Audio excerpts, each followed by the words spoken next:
ناظرین، مشرق وسطیٰ اس وقت بارود کے ڈھیر پر ہے۔ ذرا سی غلطی اور ہلکی سی چنگاری ایسے شعلے بھڑکائے گی جو نہ صرف پورے خطے بلکہ پوری دنیا کو بسم کر ڈالنے کے لیے کافی ہوں گے۔ ادھر سعودی عرب میں صبح کے ٹائم مسجد نبوی کے صحن سے آسمان میں شعلوں کے ساتھ دھماکوں کی آوازیں بھی سنائی دی گئیں، تاہم سعودی حکام نے ابھی تک اس بارے میں اپنا موقف پیش نہیں کیا۔ قطر پر اسرائیلی حملے نے نہ صرف قطر بلکہ پوری اسلامی دنیا کو جھنجھوڑ ڈالا ہے۔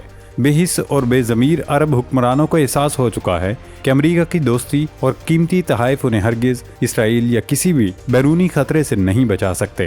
یہی وجہ ہے کہ صورتحال اب محض بیانات تک محدود نہیں رہی، بلکہ میدان عمل میں نئی صف بندیاں ہونے لگی ہیں، اور ان سب میں مرکزی حیثیت پاکستان کو حاصل ہے۔ یہ پاکستان کے لیے بہت ہی بڑا اعزاز ہے کہ کئی سال بلکہ دہائیوں بعد ایک بار پھر پوری امت پاکستان کو قابل رشک نگاہوں سے دیکھ رہی ہے۔ قطر پر ہونے والے حملے کے بعد یہ قیاس ہرائیاں اور چمگوئیاں شروع ہو چکی ہیں کہ صہیونی ریاست کا اگلا ہدف کون سا ملک ہوگا۔ کیا وہ ترکیہ پر حملہ کرے گا، یا مصر اس کی جارحیت کا نشانہ بنے گا، یا اسرائیل براہ راست سعودی عرب کے ساتھ سینگ پھنسائے گا؟ حالات کی نزاکت دیکھتے ہوئے سعودی عرب اور قطر نے مشترکہ فوجی مشقیں شروع کر دی ہیں۔ حالانکہ عقل مندی اور دانش مندی کا تقاضا تو یہ ہے کہ امن کے دوران جنگ کی تیاری کی جائے، لیکن خیر دیر آئد درست آئد، اب بھی ان ملکوں نے جنگی تیاریاں شروع کر دیں تو یہ غنیمت ہے۔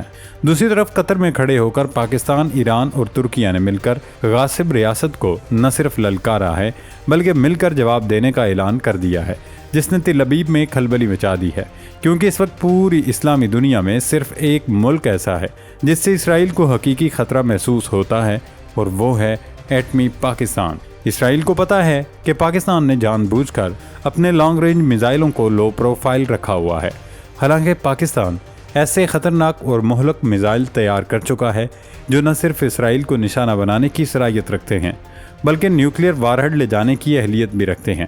یہی وجہ ہے کہ پاکستان کا اس مشکل وقت میں قطر کے ساتھ کھڑے رہنے کے اعلان نے صہیونی حکومت اور اس کے سرپرستوں کی نیندیں حرام کر دی ہیں۔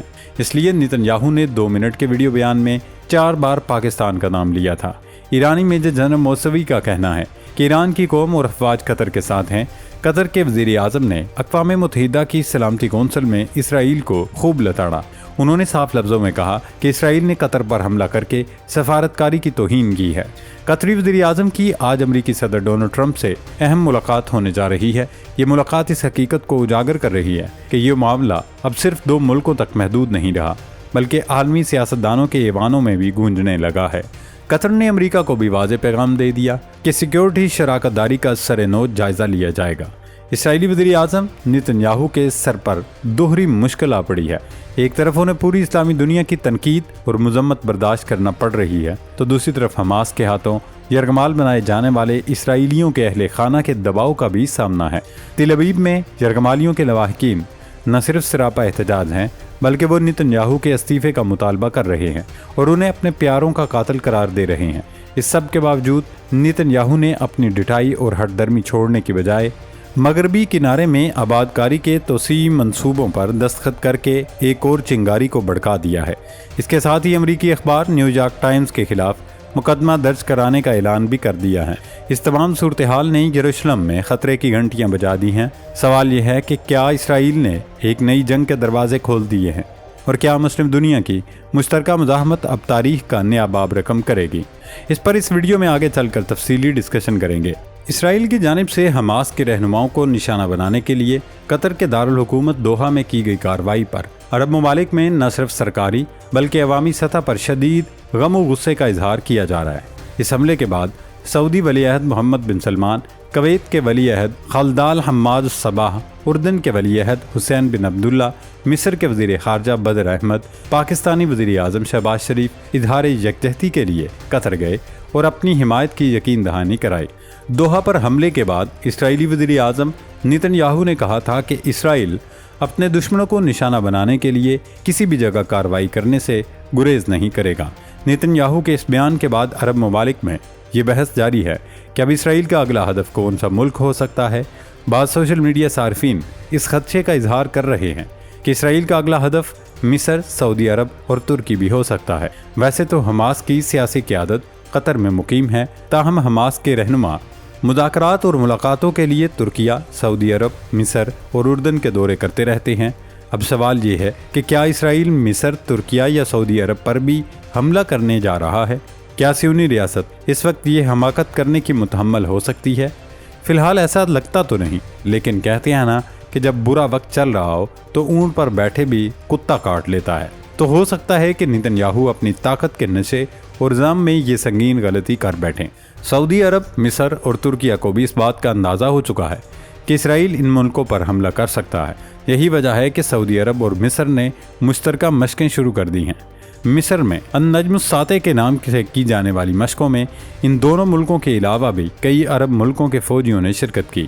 جنگی مشقوں میں بختر بند گاڑیوں اور توپ خانے کے ساتھ فرضی لڑائی، کسی بھی حملے سے نمٹنے کے لیے غیر روایتی جنگی کارروائیاں، عسکری جاسوسی، براہ راست گولہ بارود سے حملہ، فضائی کمانڈو آپریشن شامل تھے۔ سعودی بحریہ نے بھی مشقوں میں شرکت کرتے ہوئے سمندری دستوں کی پیش قدمی کی، براہ راست گولہ بارود کا استعمال، ساحلی حملے اور اتارے جانے کی کارروائی انجام دی۔ ان کارروائیوں میں سمندری دفاعی تیاری، دشمن کے اہداف پر فائرنگ، ساحل کی صفائی اور اسے محفوظ بنانا شامل تھا، جو مختلف افواج کے درمیان پیشہ ورانہ مہارت اور بھرپور ہم آہنگی کو اجاگر کرتا ہے۔ اسرائیل کے حالیہ حملوں کے بعد یہ مشق اس عزم کے تحت کی گئی کہ سعودی مسلح افواج اپنی عسکری تیاری اور مشترکہ آپریشن کی صلاحیت کو بلند کریں۔ ان مشقوں نے یہ پیغام دیا کہ سعودی مسلح افواج اپنی پیشہ ورانہ مہارت بڑھانے اور مشترکہ آپریشنز میں ہم آہنگی پیدا کرنے کے لیے سنجیدہ ہے۔ اگر ایسی بڑی مشقیں پہلے سے شیڈول ہوتی ہیں، لیکن اسرائیل کے حالیہ حملے نے ان مشقوں کو محض عسکری تربیت سے بڑھا کر براہ راست دفاعی تیاری کی علامت بنا دیا۔ یہ اس امر کی نشاندہی کرتا ہے کہ خطے کے بڑے ممالک اب کسی بھی غیر متوقع صورتحال کا مقابلہ کرنے کے لیے اپنے اتحاد اور طاقت کا عملی مظاہرہ کر رہے ہیں۔ ناظرین، ایک طرف مسلم ملک متحد ہیں اور اسرائیل کو منہ توڑ جواب دینے کی تیاری کر رہے ہیں، لیکن اس کے باوجود نتن یاہو کی اکڑ، رعونت، غرور اور تکبر کم ہونے کا نام نہیں لے رہا۔ نتن یاہو نے فلسطین کے مغربی کنارے میں متنازع آبادکاری کی توسیع منصوبے پر دستخط کر دیے ہیں۔ اس منصوبے پر دستخط کا صاف مطلب ہے کہ اسرائیل اب دو ریاستی حل سے بھی پیچھے ہٹ گیا ہے۔ نتن یاہو نے اس موقع پر گفتگو کرتے ہوئے کہا، یہ زمین ہماری ہے اور ہم اپنا وعدہ پورا کرنے جا رہے ہیں کہ یہاں کوئی فلسطینی ریاست نہیں بنے گی۔ اسرائیلی حکومت کے متنازع توسیع منصوبے کے تحت اسرائیلی آبادکاروں کے لیے 3400 نئے گھر بنائے جائیں گے۔ مقبوضہ بیت المقدس سے مغربی کنارے کا بیشتر حصہ منقطع کر دیا جائے گا اور اس علاقے میں دیگر اسرائیلی آبادکاروں کی بستیوں کو ساتھ ملایا جائے گا۔ نتن یاہو کے اس اقدام کے خلاف خود اسرائیل کے اندر سے آوازیں اٹھ رہی ہیں۔ یرغمالیوں کے اہل خانہ نتن یاہو اور اس کے حواریوں سے مطالبہ کر رہے ہیں کہ وہ ایک کے بعد دوسری جنگ چھیڑنا بند کریں اور ہمیں سکون سے زندگی گزارنے دیں۔ یرغمالیوں کے اہل خانہ کا کہنا ہے کہ نتن یاہو صرف اپنے اقتدار کو طول دینے کے لیے جنگ کو بھڑکا رہے ہیں، اور اگر حماس کی قید میں موجود ہمارے پیاروں کو کچھ ہوا تو اس کی ذمہ داری صرف اور صرف نتن یاہو کے سر عائد ہوگی۔ نتن یاہو نے اپنے جنگی جرائم پر مبنی رپورٹ نشر کرنے اور امریکی اخبار نیو یارک ٹائمز کے خلاف مقدمہ درج کرانے کا بھی اعلان کر دیا ہے۔ دوستو، ان تمام حالات میں آج قطری وزیر اعظم کی امریکی صدر ڈونلڈ ٹرمپ سے ہونے والی ملاقات انتہائی اہمیت اختیار کر گئی ہے، کیونکہ قطر یہ واضح کر چکا ہے کہ وہ اب امریکہ کے ساتھ اپنی سیکیورٹی شراکت کا اثر نو جائزہ لے گا، کیونکہ ایسی اسٹریٹجک شراکت داری کا آخر کیا فائدہ جب امریکہ انہیں اسرائیل سے تحفظ ہی فراہم نہیں کر سکتا۔ اب اگر عرب اور خلیجی ملک امریکہ کو جو اربوں ڈالر تاوان دیتے ہیں، اس کے بدلے اگر وہ انہیں تحفظ فراہم نہیں کر سکے تو وہ کیسی دوستی اور کیسی اسٹریٹجک شراکت داری؟ دوسری سارے معاملے میں چین کا کردار بھی اہمیت اختیار کر گیا ہے، کیونکہ قطر، سعودی عرب سمیت تمام عرب ملک جانتے ہیں کہ کیسے مارکہ حق کے دوران چین نے نہ صرف اپنی سیٹلائٹ کے ذریعے پاکستان کو بروقت انٹیلیجنس فراہم کی، بلکہ جدید ہتھیاروں اور ٹیکنالوجی سے بھی پاکستان کی عملی مدد کی اور اسٹریٹجک شراکت دار ہونے کا حق ادا کیا۔ اگر امریکہ کی طرح چین بھی پاکستان کو بے یار و مددگار چھوڑ دیتا تو شاید پاک بھارت جنگ کے نتائج بھی مختلف ہوتے، اور یہی وجہ ہے کہ اب عرب ملک نہ صرف پاکستان کی طرف دیکھ رہے ہیں بلکہ یہ سوچ رہے ہیں کہ اگر ہماری اسٹریٹجک شراکت داری پاکستان اور چین کے ساتھ ہوتی تو اسرائیلی حملے کے وقت JF-17 اور J-10C لڑاکا طیارے سرحدی حدود کی خلاف ورزی کی صورت میں رافیل کی طرح اسرائیلی طیاروں کو بھی گرا چکے ہوتے اور نتن یاہو کی عقل ٹھکانے آ گئی ہوتی۔